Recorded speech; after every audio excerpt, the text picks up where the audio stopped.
We've arrived at quiet time, and breathing time is quiet time. Like, we want to get the most out of what we're doing, and if we can get, like we do, if we're going to stretch, why don't we think about the strength part as well, because then you can get both in, and that goes with having quiet time. There's a lot that goes into quiet time, because right now there's so much to be doing and getting to and being busy around, that it's very hard to get the quiet time to feel quiet and relaxing, especially when you have this fight or flight maybe response going on in your body. That's when a little bit of movement in the quiet time of the day can help those types of people.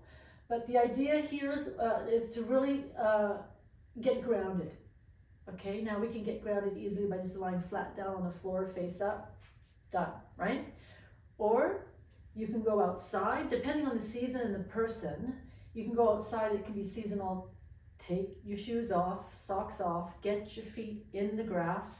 And actually, an amazing movie on this came out a couple years ago on Prime and Apple TV, I believe, the Earthing movie. And it is amazing. It is so good. Because the thing is, you know, they're not saying that we shouldn't wear running shoes. I mean, we need to get a balance, which means, yeah, we're going to use running shoes, but then where's the balance? Have we got our feet, you know, in the grass, on their own in the grass? Like, there's that, remember that movie, Pretty Woman? She takes him into the park. They have a little picnic in the park. She takes his shoes and socks off, you know, and how relaxing that was for him, being such a busy, you know, businessman, always in shoes and all, you know. So grounding and getting ourselves grounded into the earth is really important when it comes to quiet time. So if we can get the grounding and the quiet time and the breathing in, well, we're going to be doing pretty good. So biomat, what is the biomat and what does that have to do with grounding? Well, we look at grounding and being in the earth, the hertz of the earth. The earth has hertz to it. But listen, you know what? It can go up with the mat. People take it quite high in the hertz to get a faster healing response. I think that's why they do it.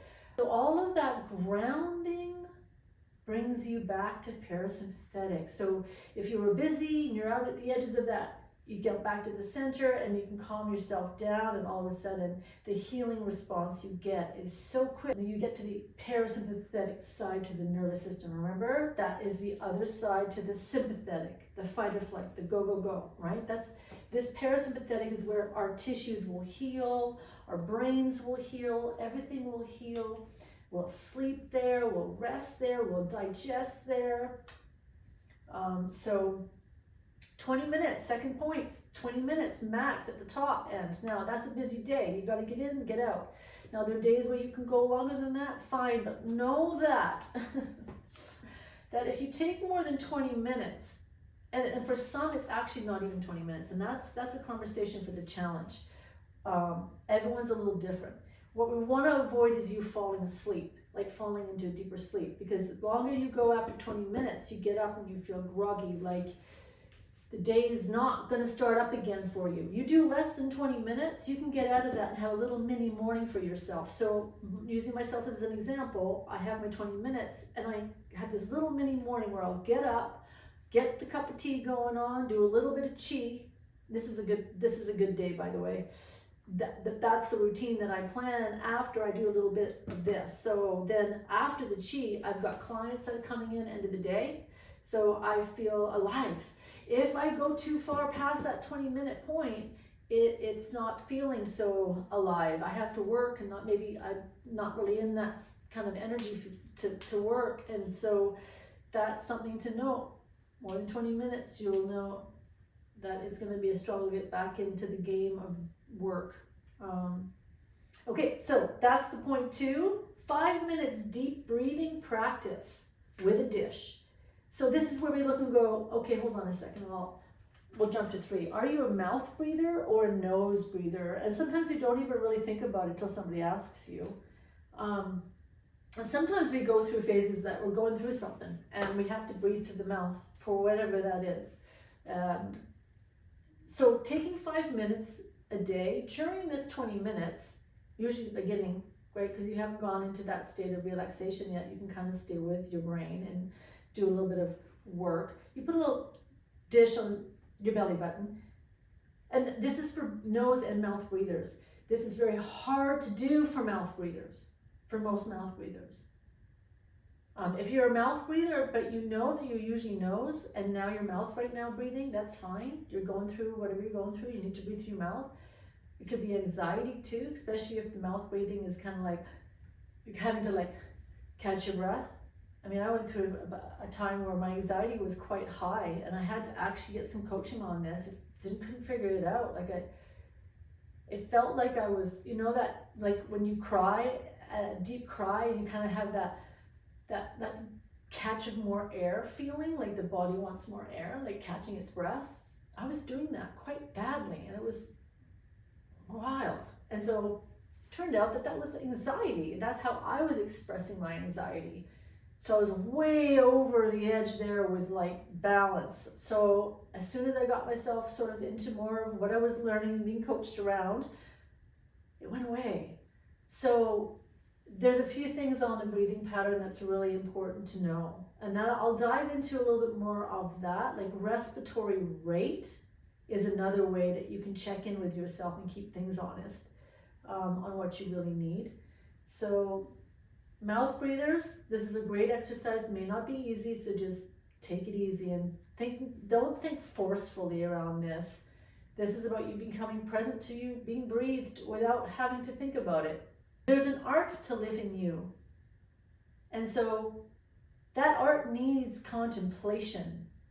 And back in the day, like we had those gems of the humans on the planet who really did talk to us around all this stuff. They contemplated things. They had the windows of time in their day as a habit, and they would contemplate things.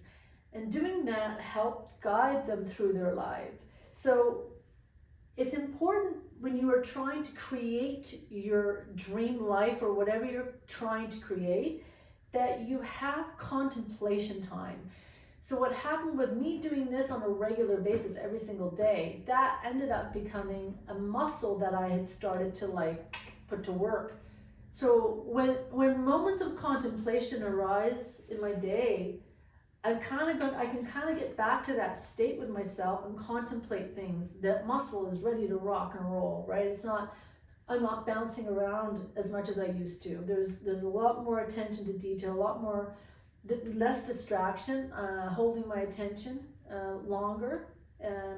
So you have to remember, there's a muscle, and then there's a muscle, like that's an actual concentration, is a muscle.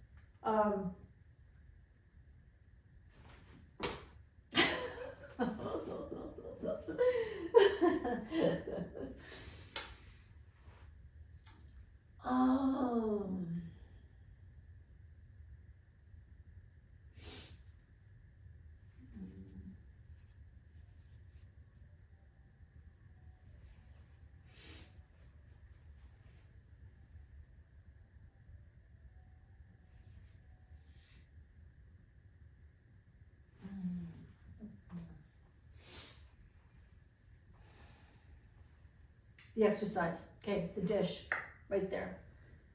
Now, like I said, mouth breathing, that can be uncomfortable, so no force. You're not controlling your breath, only for the first 5 minutes where you are controlling your breathing. Everything else stops from there where you're controlling it, and then you begin to pay attention to the breathing.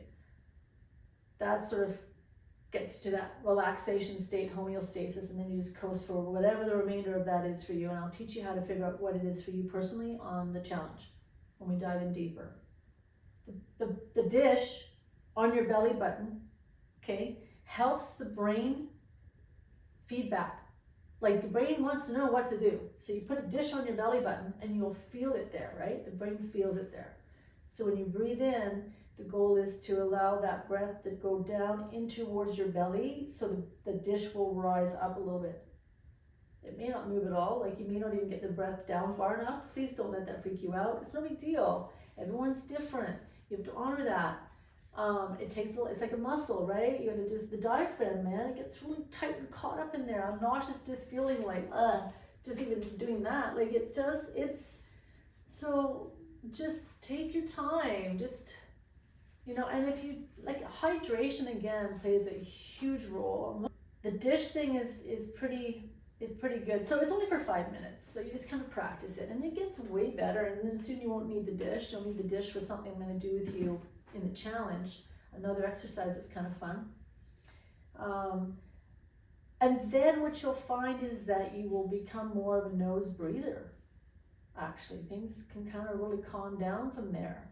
The adrenals, you know, they listen between the ears of the brain, and the brain tells the body, and the body listens, and all that, right? So these busy days, if we don't shut things down, those adrenals will just keep on going. They're just going to keep on going, right? And so controlling our breathing allows the adrenals to slow down and go, you know what, actually, yeah, no, we're not running from a lion right now. Cool, we get to chill? Yeah, all right. And sometimes that won't even work. They'll keep going, and you're just in your head, and you're in your head, and you're in your head. And that's when you need a bit of an exercise, a gentle sleepy time stretch or something, so you're still kind of moving through it. But those adrenals, if you even have a mantra, like I used a mantra that I guess again, being coached is so important to have a coach, guys. It's so important to have a coach. But this coach gave me 3 words, and I don't even know. He shares mantras, and then maybe they were the words that just stuck with me. I feel safe, I am home, and I am whole. Okay, so those 3 words every single day, and whenever I had some kind of challenge going on, that was it. That was my anchor. I am safe, I am home, I am whole. I am safe, I am home, I am whole. And that calmed everything down, because the brain's like, oh yeah, I'm safe, I'm whole, I have people who love me, I'm whole in life, I'm not under threat or danger, and then I'm home. People love me again, I'm home. Home is being loved, you feel loved. I'm grateful to have a shelter. You just go through it. You begin to be grateful. And so all of a sudden, the adrenals, all the fear that was running, maybe as illusion too, for a lot of our fear, it's just an illusion. Those adrenals are just thinking it's the truth, man, and they're there to support you 100%. They want you to win just as badly as you do, right? Until you fall face down, burnt out. It's no fun. So this prevents all of that. It really does. And if you're young, by the time you get to when you really need it, which is when you hit about 40, and then onwards from 40, it's not work. You've already put that in your lifestyle when you were 20, maybe younger. So it's just like, you're on your own life doing your thing, and this little habit every single day, or it comes in when you can fit it in, you know, at another time or whatever. And like I said, it's a muscle, so we got to work at it. That's it. This is step 5 done today. Oh, yay. And guess what? We've got one more, and that's coming up, the last step, and then we'll dive into trying to figure out how to make this a challenge for you, where I can talk a little bit more, give you resources. Don't forget, please check that movie out, the Earthing movie. That's on Prime or Apple TV. That's it. From here to there, from you to me, and me to you back again. I will see you for the next step.